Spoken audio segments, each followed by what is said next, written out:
ఈ వీడియోలో మనం 1995లో విడుదలైన గొరిల్లా సినిమాల్లోనే విభిన్నమైన చిత్రం గురించి తెలుసుకుందాం. కొంతమంది కార్లు వేసుకుని ఆఫ్రికా అడవుల్లో ఉన్న అగ్నిపర్వతం దగ్గరకు పరిశోధన కోసం వెళుతూ ఉంటారు. కొంత దూరం వెళ్లిన తర్వాత కాలినడకన వెళుతూ కొండలెక్కుతూ ఆ అడవిలోకి చేరుకుంటారు. అడవిలో గుడారాలు వేసుకున్న తర్వాత ఆకాశంలోని శాటిలైట్ ద్వారా టెక్సాస్లో ఉన్న పరిశోధన కేంద్రానికి ఒక వీడియో కాల్ వస్తుంది. ఆ కాల్ చార్లెస్ చేశాడని చెప్పగానే తన గర్ల్ఫ్రెండ్ కేరెన్ కంగారుగా లోపలికి వస్తుంది. అతను మాట్లాడుతూ నేను మొత్తానికి దాన్ని కనుక్కున్నాను అని చెబుతాడు. మరి వాల్కనో సంగటేంటి అని తను అడగ్గా అది కొద్ది రోజుల్లో పేలిపోతుంది అని అంటాడు. తర్వాత అతను కనుక్కున్న బ్లూ డైమండ్ చూపించగానే కేరెన్ కూడా చాలా సంతోషిస్తుంది. అతను దాన్ని లేజర్ మెషీన్లో పెట్టి పేల్చగానే పచ్చని చెట్లు కూడా కాలిపోతాయి. కేరెన్ మీ నాన్న ట్రావిస్ను కూడా పిలుస్తాను అని అనగానే నేను మరొక గంటలో మళ్లీ కాల్ చేస్తా అని చెబుతాడు. జెఫ్రీ అనే వ్యక్తి అక్కడ ఒక వింత ప్రదేశాన్ని కనుక్కొని చార్లెస్కి చెబుతాడు. వాళ్ళిద్దరూ కలిసి నీళ్లల్లో దూకి అవతలవైపు ఉన్న ప్రదేశానికి వెళ్తారు. వాళ్లలా ముందుకు వెళుతూ ఉండగా ఒక గుహ కనిపిస్తుంది. మనకిప్పుడు ఇందులోకి వెళ్లి తిరిగే సమయం లేదు, నువ్వు లోపలికి వెళ్లి నీ బ్యాగ్ తెచ్చుకో, మనం మళ్లీ పెద్ద టీం తీసుకుని వచ్చి ఇదంతా పరిశోధన చేద్దామని చెప్పగా జెఫ్రీ లోపలికి వెళతాడు.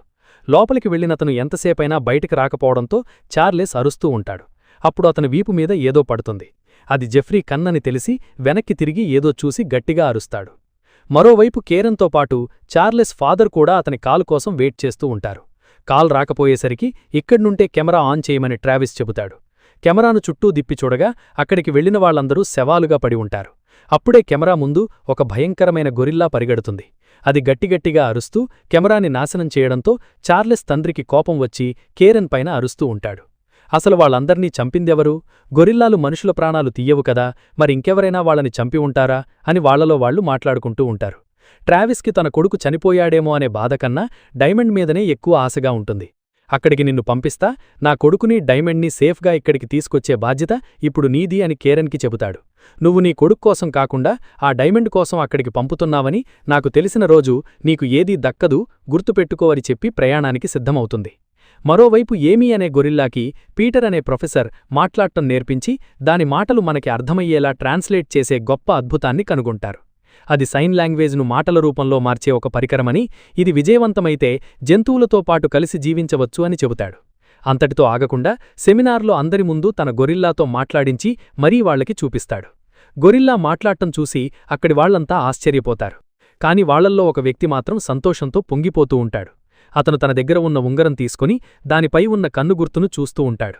ఇదే కన్ను చిత్రాన్ని గొరిల్లా కూడా తన గదిలో డ్రా చేస్తుంది. ఎందుకంటే తనకి అప్పుడప్పుడు వచ్చే పీడకలల్లో అది కనిపిస్తూ ఉంటుంది. అసలు ఏమీకి ఇలాంటి పీడకలలు ఎందుకు వస్తున్నాయో తెలియక పీటర్ ఫ్రస్ట్రేట్ అవుతూ ఉండగా గదిలో ఏమీ గీసిన బొమ్మల ద్వారా అది తను పుట్టిన అడవి అని అర్థం చేసుకుంటాడు. ఇక తనని వెంటనే తను పుట్టిన దగ్గర వదిలేయాలని నిర్ణయం తీసుకుంటాడు. కాని ఇంత గొప్ప గొరిల్లాను వదులుకోవడం నాకు ఇష్టం లేదని ఇన్వెస్టర్ చెబుతాడు. అప్పుడు పీటర్ అయితే ఏమీ సహాయంతో మనం అక్కడ ఉన్న గొరిల్లాలకు కూడా మాట్లాడటం నేర్పిద్దామని సలహా ఇస్తాడు. కాని అక్కడికి వెళ్లడానికయ్యే ఖర్చు మాత్రం నేనివ్వనని ఇన్వెస్టర్ నిరాకరిస్తాడు. అప్పుడే వాళ్ల దగ్గరికి సెమినార్లో కనిపించిన వ్యక్తి వచ్చి ఆ ఖర్చు మొత్తం నేను భరిస్తానని చెబుతాడు. పీటర్ డీల్ ఒప్పుకొని ఏమీను అడవిలో వదిలేయడానికి ప్రయాణమవుతాడు.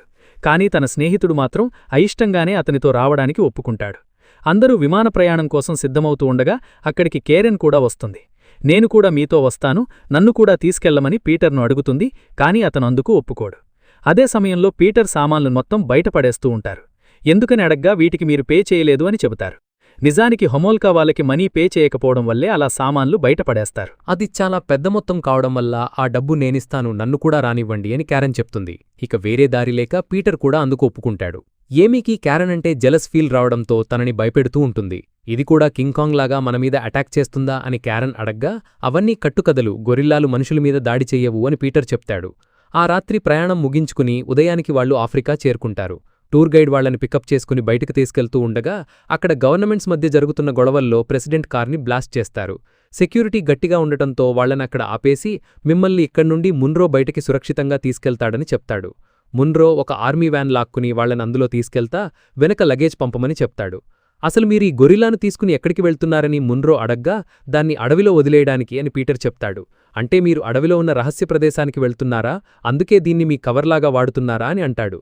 వెళ్లే దారిలో ఆపోజిట్ పార్టీ వాళ్లుంటారని, వాళ్లు దొరికిన వాళ్లని దొరికినట్టు చంపేస్తారని జాగ్రత్తగా ఉండమని హెచ్చరిస్తాడు.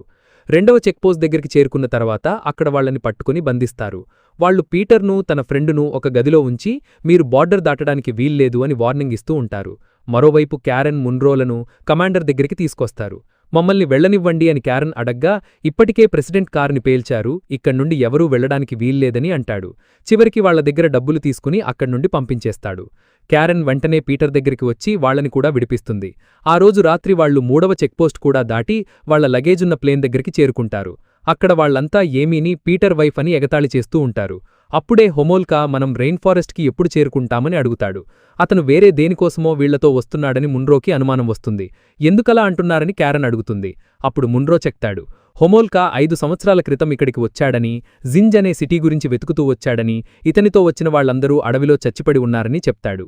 వాళ్లు బార్డర్ దాటే సమయంలో దాడి జరుగుతుందని ముందే తెలిసి గొరిల్లాకి స్లీపింగ్ పిల్ కలిపిన బనానా రెడీ చేస్తారు. అందరూ ధైర్యం కోసం పాటలు పాడుకుంటున్న సమయంలో వాళ్లపై దాడి చేస్తారు. అప్పుడు ఆ బనానా ఏమీకి తినిపిస్తారు. క్యారెన్ మరియు మాన్రో కలిసి ప్లేన్ వైపు వస్తున్న మిస్సైల్స్ పైన తిరిగి ఫ్లేర్ షూట్ చేస్తారు. ఇక ఒకరి తర్వాత ఒకరు పారాషూట్ బ్యాగ్స్ తగిలించుకుని కిందకి దూకుతారు. చివరిలో మున్రో తనకురు పాటు ఏమీను తీసుకుని దూకేస్తాడు. అందరూ వాళ్ల సామాన్లతో సహా ల్యాండ్ అయిన తర్వాత మిస్సైల్ తగిలి ప్లేన్ పేలిపోతుంది. అడవిలో కొంత దూరం ప్రయాణం చేసిన తర్వాత ఒకచోట ఆగి క్యాంప్ ఏర్పాటు చేసుకుంటారు. అక్కడ మున్రో ఈ వ్యక్తి దగ్గరికి వచ్చి, నువ్వు ఆ గొరిల్లాకి హెల్ప్ చేయడానికి కాదు, ఈ అడవిలో ఉన్న డైమండ్స్ కోసమే కదా అని అడుగుతాడు. అతను అదంతా ఏం లేదని కవర్ చేస్తుండటంతో అస్సలు అలాంటి సిటీ అనేది లేదని, ఎక్కువ ఆశపడటం మంచిది కాదని వార్నింగ్ ఇస్తాడు. మరోవైపు క్యారెన్ శాటిలైట్ ద్వారా ట్రావిస్కు కాల్ చేస్తుంది. అతనితో మాట్లాడుతూ మనకి ఆ రోజు కెమెరాల్లో కనిపించింది ఒక గొరిల్లా అని జాగ్రత్తగా ఉండమని చెప్తాడు. అదే సమయంలో ఏమీ అక్కడికి వచ్చి ఆ డివైస్ కింద పడేయడంతో సిగ్నల్ కట్టవుతుంది. వాళ్లు ఉదయం లేచి మళ్లీ ప్రయాణానికి సిద్ధమవుతూ ఉండగా 2 అడవి మనుషులు అక్కడ నిల్చొని ఉంటారు. వాళ్లు మనమీద అటాక్ చేయరు, కంగారు పడకండి అని మున్రో చెప్తాడు. వాళ్లకి ఒక వ్యక్తి అడవిలో కొనప్రాణంతో దొరికాడని చెప్తారు. వాళ్లని ఆ వ్యక్తి దగ్గరికి తీసుకెళ్తారు. అక్కడ వాళ్లంతా అతని ఆత్మను తిరిగి వెనక్కి రమ్మని ప్రార్థిస్తూ ఉంటారు. అలా చేస్తే మనిషి మళ్లీ బ్రతుకుతాడని వాళ్ల నమ్మకం అని మున్రో చెప్తూ ఉంటాడు. క్యారెన్ అతని చూడాలని చెప్పగా తనని దగ్గరికి తీసుకుని వెళ్తారు. ఆ వ్యక్తి వాళ్ల బృందంలో వాడే అని చెప్తుంది. అదే సమయానికి గొరిల్లా కూడా అక్కడికి వస్తుంది. దాన్ని చూడటంతో అతను భయంతో గట్టిగా అరుస్తూ రక్తం కక్కుకుని చనిపోతాడు. ఇక ఆలస్యం చేయకుండా మనం చార్లెస్ కోసం వెతకాలని చెప్పగా అందరూ పడవలు రెడీ చేసుకుని బయలుదేరతారు. నీళ్లల్లో కొంత దూరం ప్రయాణం చేసిన తర్వాత క్యారెన్ సిగ్నల్ డివైస్ పనిచేయడం ఆగిపోతుంది. చీకటి పడిన తర్వాత వాళ్లపై ఒక పెద్ద హిప్పో దాడి చేస్తుంది. అక్కడ నుండి బయటపడ్డ వాళ్లకి ఎటువైపు వెళ్లాలో దారి తెలియక తికమకపడుతూ ఉంటారు. ఒక్కొక్కరూ ఒక్కోవైపు వెళ్లాలని చెప్పగా చివరికి గొరిల్లా వెళ్లే దారిని అనుసరించడం మంచిదని దాని వెనకే వెళ్తారు. అలా అడవిలోకి వెళ్లిన తర్వాత వాళ్లకి గొరిల్లా ఎదురవుతుంది. అది కనిపించగానే భయపడి కదలకుండా నిల్చుంటారు. అదృష్టం కొద్దీ అది ఎవరిమీదా దాడికెయ్యకుండా వెనక్కి వెళ్ళిపోతుంది. ఏమీ వాటిలో కలుపుకోమని అడుగుతుంది, కాని అవి అందుకు ఒప్పుకోకుండా వెళ్ళిపోతాయి. అలా ముందుకు సాగుతూ ఒక రంధ్రం దగ్గరికి వస్తారు. అక్కడ నుండి ముందుకు వెళ్లడానికి ఏమీ నిరాకరిస్తుంది. అందరూ ఆ రంధ్రం నుండి లోపలికి వెళ్లగా అక్కడ అందరూ కట్టుకదా అని చెప్తున్న జిన్ సిటీ కనిపిస్తుంది. అక్కడ ఏమీ డ్రా చేసిన ఐ కూడా ఉంటుంది. అందరూ ముందుకు వెళ్లిన తర్వాత ఏమీ ఆ ఐ చూసి చాలా భయపడుతుంది. లోపల వాళ్లు చార్లెస్ కనపడకుండా వెళ్లిన గుహ దగ్గరికి చేరుకుంటారు. క్యారెన్ లోపలికి వెళ్లబోతుంటే ఆపి అందరం కలిసే వెళ్దామని మోన్రో చెప్తాడు. గొరిల్లాని, దానికి తోడుగా మరొక ముగ్గురిని బయట ఉండమని చెప్పి లోపలికి వెళ్తారు. ఏమీ బయట తిరుగుతూ మళ్లీ ఐ సింబల్ చూసి భయపడి పారిపోతుంది. దాన్ని వెతుక్కుంటూ వచ్చిన రిచర్డ్ పైన తెల్ల గొరిల్లా దాడి చేస్తుంది. దాని దగ్గరనుండి తప్పించుకుని అరుస్తూ లోపలికి పరిగెడుతూ వస్తాడు. ఇక్కడ నుండి మనం వెళ్ళిపోవాలని చెప్తూ అతను చనిపోతాడు. అతని వెనకే ఒక తెల్ల గొరిల్లా వచ్చి వాళ్లపై తల విసిరేస్తుంది. అది పీటర్ పైన దాడి చేయబోతుండగా క్యారెన్ గన్ తీసుకుని దాన్ని షూట్ చేస్తుంది. వెనక నుండి ఇంకొక గొరిల్లా మొన్రో పైన దాడి చేస్తుంది. అక్కడ నుండి బయటికి వెళ్తుంటే ఏమీ వాళ్లకి ఎదురుపడుతుంది. వాళ్లు బయటికి వెళ్లడం తెల్ల గొరిల్లా కూడా చూస్తుంది. బయటికి వచ్చిన తర్వాత అక్కడ చాలా శవాలు కనిపిస్తాయి. రాత్రికి వాటి నుండి కాపాడుకోవడానికి వాళ్ల చుట్టూ ఒక రక్షణ వలయం ఏర్పాటు చేసుకుంటారు. అవి అంత కోపంగా ఉండటం వాళ్లకి ఆశ్చర్యం కలిగిస్తుంది. అవి రక్షణ వలయం దగ్గరికి రాగానే షాక్ తగలడం, అందరూ కలిసి వాటిని షూట్ చేయడంతో తిరిగి వెనక్కి వెళ్ళిపోతాయి. ఉదయం కాగానే ఏమీ తన గుంపులో కలవడానికి వెళ్ళిపోతుంది. కాని అవి దాన్ని దగ్గరికి రానివ్వవు. మరోవైపు వీళ్లంతా మళ్లీ లోపలికి వెళ్తారు. అక్కడ గోడలపైన గొరిల్లాలని అంత కోపంగా మార్చడానికి వాళ్లు చేసిన పనులు బొమ్మల రూపంలో గీసి కనిపిస్తాయి. అంతలోనే అగ్నిపర్వతం కంపించడంతో నేల పగిలి ఒక సొరంగ మార్గంలో పడిపోతారు. అలా ముందుకు వెళ్లగా వాళ్లకి వజ్రాల మైన్ కనిపిస్తుంది. కాని అక్కడ వజ్రాలతో పాటు కొన్ని గుహలు కూడా ఉంటాయి. హొమోల్కా అవేమీ పట్టించుకోకుండా వజ్రాలు ఏరుకుంటూ ఉంటాడు. అప్పుడే అక్కడున్న తెల్ల గొరిల్లాలు బయటికి వస్తాయి. వజ్రాలు తీసుకెళ్తున్న అతన్ని చుట్టుముట్టి చంపేస్తాయి. అవన్నీ వాళ్లని చుట్టుముట్టగా వీళ్లు కాల్చడం స్టార్ట్ చేస్తారు.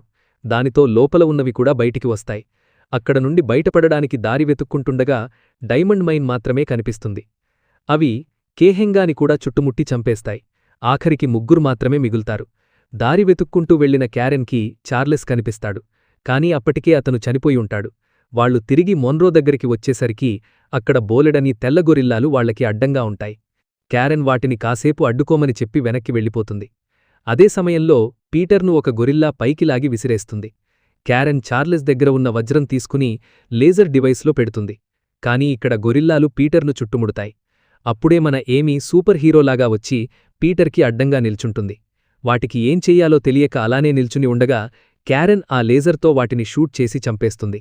వాళ్లు అక్కడ నుండి బయటపడగా అగ్నిపర్వతం పేలి అక్కడున్న గొరిల్లాలన్నీ లావాలో కాలికోతాయి. ఏమీతో సహా మిగిలిన ముగ్గురు కూడా అక్కడ నుండి బయటపడతారు. క్యారెన్ శాటిలైట్ ద్వారా ట్రావిస్కి కాల్ చేస్తుంది. చార్లెస్ చనిపోయాడని చెప్పినా వినకుండా డైమండ్ దొరికిందా లేదా అని కోపంగా అరుస్తాడు. అతను కేవలం ఆ డైమండ్ కోసమే అక్కడికి పంపాడని తనకి అర్థమై ఆ లేజర్ ఉపయోగించి శాటిలైట్ పేల్చేస్తుంది. మరోవైపు ఏమీ పీటర్కి గుడ్ బై చెప్తూ ఒక ఫ్లవర్ ఇస్తుంది. మరి నువ్వెక్కడికి వెళ్తున్నావని అడిగితే తన కొత్త బాయ్ఫ్రెండ్ను చూపించి దాని దగ్గరికి వెళ్ళిపోతుంది. పీటర్ బాధపడుతూ మిగిలిన ఇద్దరితో కలిసి వెనక్కి ప్రయాణమవుతాడు.